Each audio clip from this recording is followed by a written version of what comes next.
ఎవని పాలైంది తెలంగాణ అంటే తుకుడేలా పాలవుతోంది. అంటే వాళ్ళ చేతుల్లోకి తీసుకునే ప్రయత్నం చేస్తున్నారు. ఎవరు కూడా నిజంగా తెలంగాణ ఉద్యమకారులు కాదు సార్. ఇందాక చెప్పారు మురళి సారు, ఇక్కడ ఉన్న వాళ్ళం నిజమైన ఉద్యమకారులం. ఒక ఆంధ్ర మీడియా సంస్థలో పనిచేస్తున్నాను నేను. రెండో తెలంగాణ ఉద్యమం తీవ్రంగా ఉన్న సమయంలో ఆంధ్ర పేరుతోనే ఉన్న ఒక మీడియా సంస్థలో పనిచేస్తూ గలమెత్తిన నేనే కాదు చాలా మంది. ఇప్పుడు ఆశ్చర్యం వేస్తుంది, వీళ్ళందరూ తెలంగాణ నీ అబ్బ జాగిరా ఏయ జాగిరా నాది తెలంగాణ నేను కొట్లాడిన అంటుంటారు. ఎక్కడున్నారు వీళ్ళంతా అనిపిస్తోంది. ఇంకా రీసెంట్ గా నాగేశ్వర్ సార్ చెప్పారు, ప్రొఫెసర్ కాదు, సిపిఎం నాగేశ్వర్ సమైక్యవాది. ఎన్నడూ కూడా ఆయన ఎప్పుడు జై తెలంగాణ అన్నది లేదు, ఉద్యమంలో పాల్గొన్నది లేదు, సమైక్యవాది. ఇప్పుడు ఆయన ఏంటి ఇంకా జర్నలిజంలో ఓయూలో జర్నలిజం లెక్చరర్, ఆయన జర్నలిజం పాఠాలు రాశారు, ఆయన జర్నలిజం విలువలు రాశారు ఆయన. కానీ సోర్స్ లేకుండా ఏది పడుతుంది మాట్లాడతారంట. ఆయన రాసిన పాఠాలు, ఆయన రాసిన సిలబస్, ఆయన చెప్తున్న పాఠాలు అవి జర్నలిస్టులకి ఏంటంటే ఏది పడుతుంది మాట్లాడొచ్చు. సరే మాట్లాడినాడు, అవతల నుంచి ఒక్కసారిగా కౌంటర్ మొదలవగానే వెనక్కి తగ్గాడు, సారీ కూడా చెప్పినాడు ఆయన. మళ్ళీ ప్రాంతం ఎందుకు వచ్చింది అంటే తెలంగాణ అంటే నాగేశ్వరం అంటే తెలంగాణనా? పక్కన కూర్చున్న వాళ్ళు ఎవరు? ఎప్పుడు తెలంగాణని సపోర్ట్ చేసిన వాళ్ళు కాదు, ఓ పక్కన కూర్చున్న వాళ్ళు సమైక్యవాదులు. ప్రాంతం ఎందుకు వచ్చిందంటే అవతల పవన్ కళ్యాణ్ సనాతనం అంటున్నాడు కాబట్టి హిందువుగా నేను సనాతన సారథిని నేను అని జాతీయవాదాన్ని వినిపిస్తున్నాడు. జాతీయవాద పార్టీ ఆధ్వర్యంలోని ఎన్డీఏలో కూటమిగా ఉన్నాడు కాబట్టి వీళ్ళ టార్గెట్ అన్నమాట. అక్కడ కులము వచ్చింది, ప్రాంతం వచ్చింది. ఎంత సిగ్గుపడాల్సిన విషయం అంటే నిజంగా ముసుగు తీసేశాడు. మళ్ళీ నేను ఒప్పుకున్నాడు, నేను కమ్యూనిస్టునే ఒప్పుకున్నాడు, ఆ ముద్ర వేసినా నాకు సంతోషం అనేది అన్నట్టున్నాడు. అదేంది మరి? ఇంకా జర్నలిస్ట్ ఎట్లా అవుతాడు ఆయన? ఎనలిస్ట్ ఎట్లా అవుతాడు? విశ్లేషకులు ఎట్లయితాడు? విశ్లేషకుడు అవుతాడు ఆయన. అంటే సమాజం మీద విషం రుద్దడమే, విషాన్ని చిమ్మడమే పనిగా నాగేశ్వర్ పెట్టుకున్నాడు. వీళ్ళ అంతే, వీళ్ళ ఎజెండా క్లియర్ గా అర్థమవుతుంది. కర్నూలులో కోవా బన్ను చిన్న విషయం జరిగితే కర్నూలు దాకా పోయినారు వీళ్ళంతా.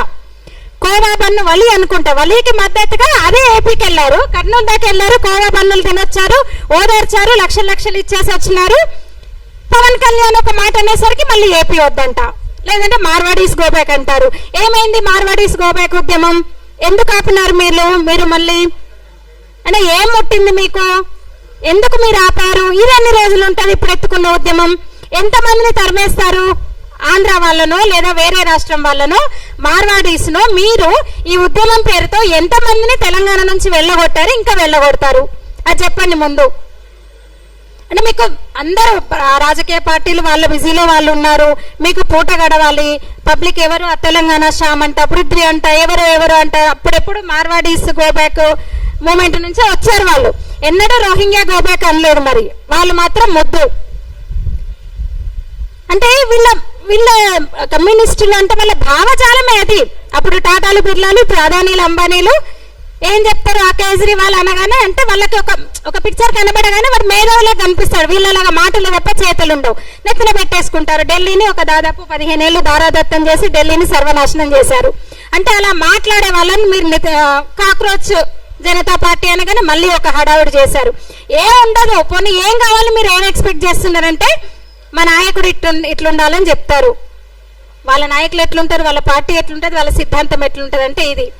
సనాతన ధర్మాన్ని నిర్మూలిస్తానన్న స్టాలిన్ పార్టీ వాళ్ళకి కావాలి. రోహింగ్యాలను, ముస్లింలను నెత్తిన పెట్టుకుంటున్న మమతా బెనర్జీ లాంటి వాళ్ళు కావాలి. కేజ్రీవాల్ లాంటి వాళ్ళు కావాలి. కేజ్రీవాల్ నెత్తిన పెట్టుకున్నందు వల్లే కదా నిజంగా అవినీతి మీద పోరాటం చేసిండు కేజ్రీవాల్. ఏమైంది? ఎంత మిస్యూజ్ అయింది అసలు, ఎంత విలాసాలు అనుభవించాడు ఒక సీఎంగా. నేను సామాన్యుణ్ణి, నేను ఆ పంట వచ్చిన వ్యక్తి ఏం చేశాడు? వాళ్ళ ఇన్నిటికి కారణాలు ఈ రుగ్మతలకి, పరిస్థితులకు వీళ్ళ వల్లే. మాట్లాడితే అదాని, అంబానీ అంటారు. మరి ఏం చేస్తారు మీరు అంటే ఏముండదు చెప్పడానికి. అట్లా చేసే కదా పరిశ్రమలన్నీ. ఒకప్పుడు వెస్ట్ బెంగాల్, కోల్కతా అంటే పరిశ్రమలకు వసూలు చేస్తారంటే ఏమీ చేయరు. ఇందాక అన్నారు బుద్ధదేవ్ భట్టాచార్య, మా కార్యకర్తల నుంచి మిమ్మల్ని కాపాడుకుంటా మీరు వచ్చి పరిశ్రమలు పెట్టండి అంటే పరిశ్రమలు పెట్టండి అని వెస్ట్ బెంగాల్ ముఖ్యమంత్రి ఆహ్వానించాడంటే అర్థం చేసుకోవచ్చు.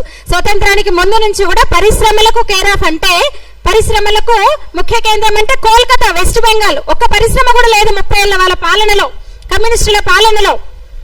అంటే ఏంది? వీళ్ళు కోరుకున్నది ఇదే. ఇంకా ఏమంటారు, కార్మిక సంఘాలు కార్మికులను రెచ్చగొట్టడము, కర్మాగారాలను మూసేయించడము, పరిశ్రమలను మూతపడేయడము, వీళ్ళు మాత్రం వసూలు చేసుకోవడం. మరి అందుకే నమ్మరు ఎవరు ప్రజలు. అయిపోయింది ఇంకా 2 రోజులే ఇది కూడా. కానీ వాళ్ళ వ్యూహం ఉంది, నిజంగా కూడా ఒక స్ట్రాటజీ ఉంది. దీన్ని ఎప్పటికప్పుడు తిప్పికొట్టాలి జాతీయవాదులుగా. ఇంకా జర్నలిజం గురించి